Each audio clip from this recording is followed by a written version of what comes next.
Cliven Bundy made an interesting comment. I believe it was over the weekend. He said, and I quote, "The Lord told me if the local sheriff doesn't take away these arms, these weapons from federal agents, we the people will have to face these arms in a civil war." And then speaking presumably to the sheriffs, or maybe not, I don't know. He said, "This is your chance to straighten this thing up."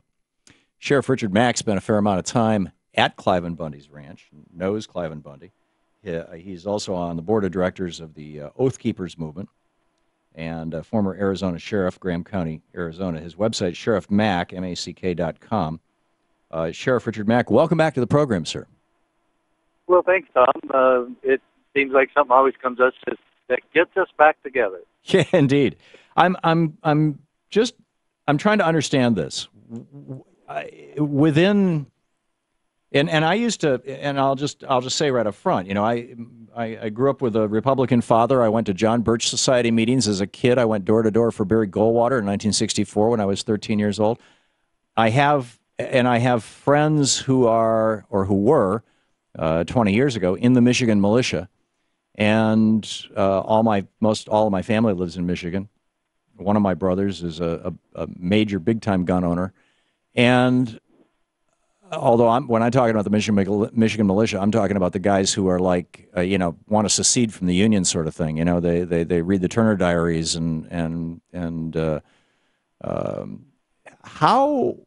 what is the state of that movement right now? You're sort of on the edge of it, or arguably a piece of it. I don't want to characterize you. You can do that yourself. But what is the state of this, this kind of rhetoric, time for a civil war? Wasn't that the stuff that Glenn Beck just came out and said we're in the middle of a civil war, and he hopes that it keeps cold, and so do I. But I do believe that we're in a cold civil war in America. I believe that the destruction of our Constitution is happening right in front of our eyes. It's the foundation of America. And I wouldn't have said it the way Cliven Bundy said it. I do agree with his previous statement before that this is a spiritual battle, and good versus evil. It's always been there. I believe if you went down the list of evil things that our government did at the Bundy Ranch and does on a daily basis through the corruption of the IRS and EPA and BLM and others, and if you look at the Wayne Hague case, a rancher who was attacked just like the Bundys, and he took it to court and he fought it for 25 years. Nobody should have to fight for 20, 25 years as the Bundys and Hague have done to maintain their business against government regulation. But they're using federal land. Conspiracies.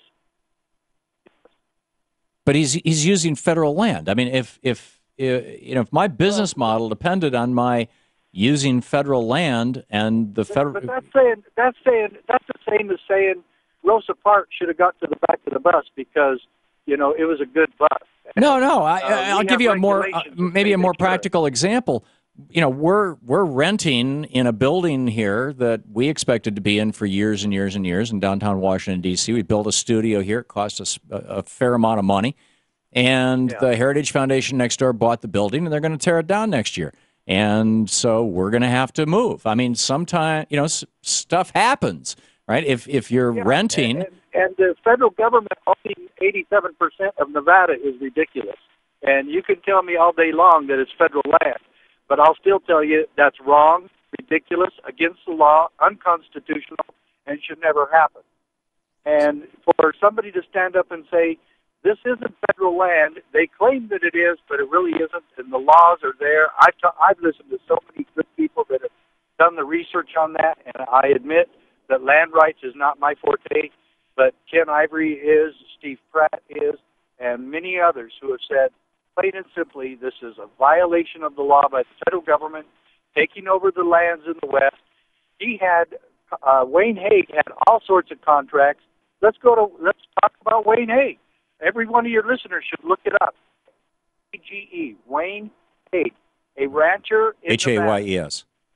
H-A-G-E. And the judge in H-A-G-E. this case said that the BLM and the Forest Service committed criminal conspiracy and shocked the conscience of the court and they committed racketeering in destroying the rights that this man had for grazing, for water, and for his pursuit of happiness to keep his ranch, and that the BLM and the Forest Service committed crimes. He held them in contempt.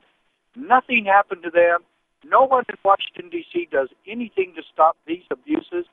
If someone had interfered, Gillespie, the sheriff there, or anybody in the Senate or Congress who most were hiding instead of defending this man and helping this man keep his ranch, right. All the other ranchers had already been put out of business from our own government. Sheriff Mack, this sounds pretty egregious, and I'm not here to defend the BLM. I find it equally egregious that 30,000 Americans every year are dying from food poisoning because our food, our factory food system is so bizarre that I could come up with a long list of. I thought OSHA and FDA were monitoring all that. Well, they're not. They're not. Their funding has been systematically cut since the Reagan administration, virtually in half. I hope they cut them entirely. They're a waste of time and money. Okay. And they just play games with all of this, and we don't need more bureaucracies, and we don't need more bureaucrats destroying the American dream. So we should should go back to a time when a lot more people died from foodborne illnesses. We had freedom. I'll trade safety and food safety for freedom any day. You betcha. Okay, that's but interesting. As far as Cliven Bundy, he's a very simple man. He's a very faithful man. And I'll tell you what, one of the best people I've ever met in my life is his wife, Carol Bundy. Yeah, she must be a woman of faith.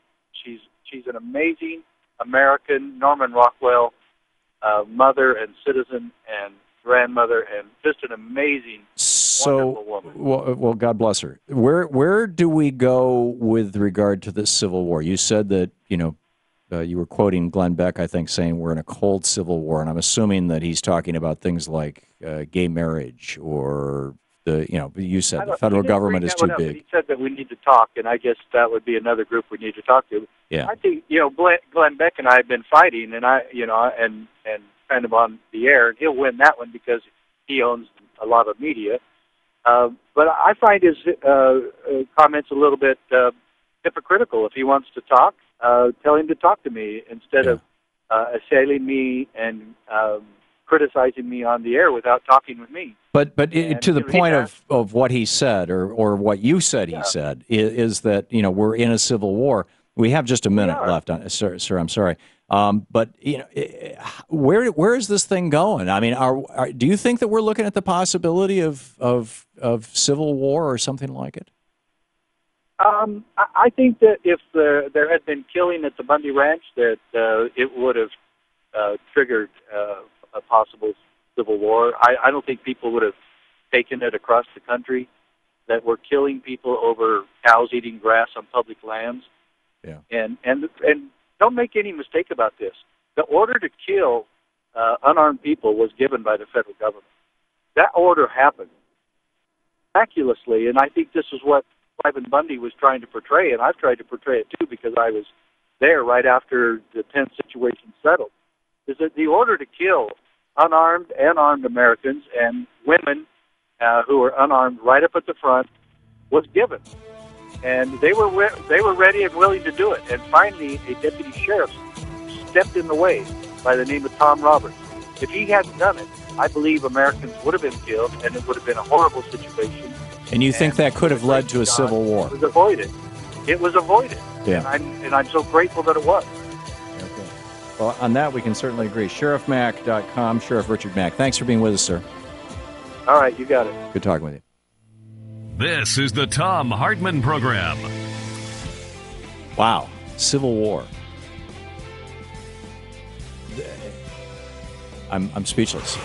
Civil War.